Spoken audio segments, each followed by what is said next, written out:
kailangan mong maniwala na yung Jesus na nagpalakad sa templo o sa lumpo sa templo ay siya ring Jesus na magpapagaling sa iyo ngayon. Sino po naniniwala? Yung Diyos na naghimala doon sa templo, siya rin yung Diyos na kayang maghimala ngayon sa buhay mo at doon sa mga mahal mo sa buhay. At sino po naniniwala? Yung Diyos na naghimala noon sa templo 2023 years ay siya ring Diyos na kayang magpagaling sa iyo ngayon kahit pa cancer ang sakit na meron ka.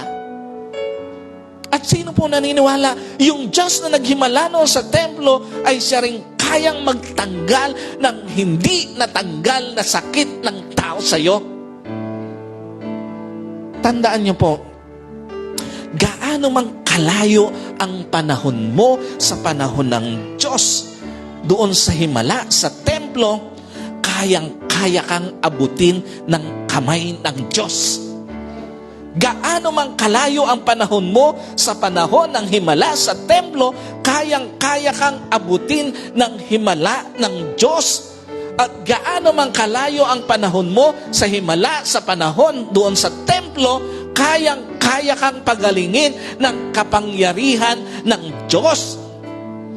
Ikalawa, kailangan mong maniwala na yung Jesus na nahabag sa lumpo doon sa templo ay siya ring Jesus na puno ng habag sa iyo ngayon. Alam niyo po, sino naniniwala?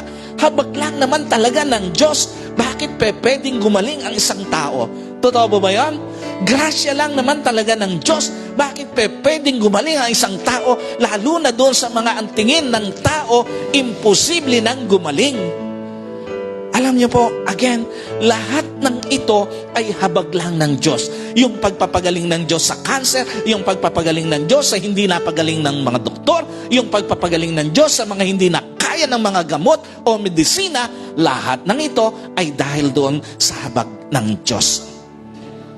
Alam niyo po, again, kailangan mong maniwala na yung Jesus na nahabag doon sa lumpo, sa templo, ay siya ring Jesus na mahahabag ngayon sa isang dumaranas ng karamdaman.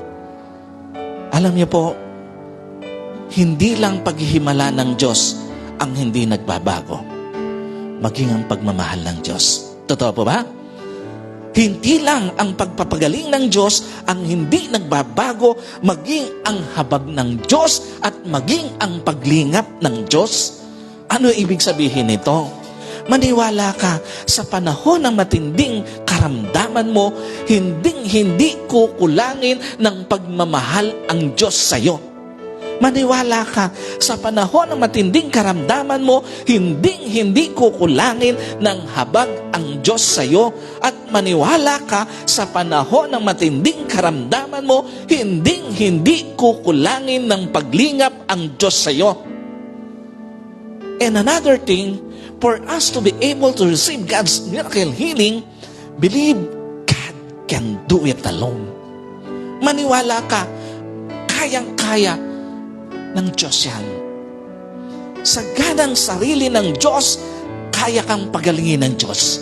Sa ganang sarili ng Diyos, kaya kang ibangon ng Diyos. At sa ganang sarili ng Diyos, kayang tanggalin kahit cancer pa yan. What's the point?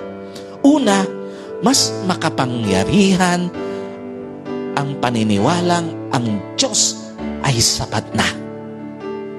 Pag sinabing ang Diyos ay sapat na, gagamitin ng Diyos ang doktor, pero sa likod ng husay ng isang doktor, ang kamay ng Diyos.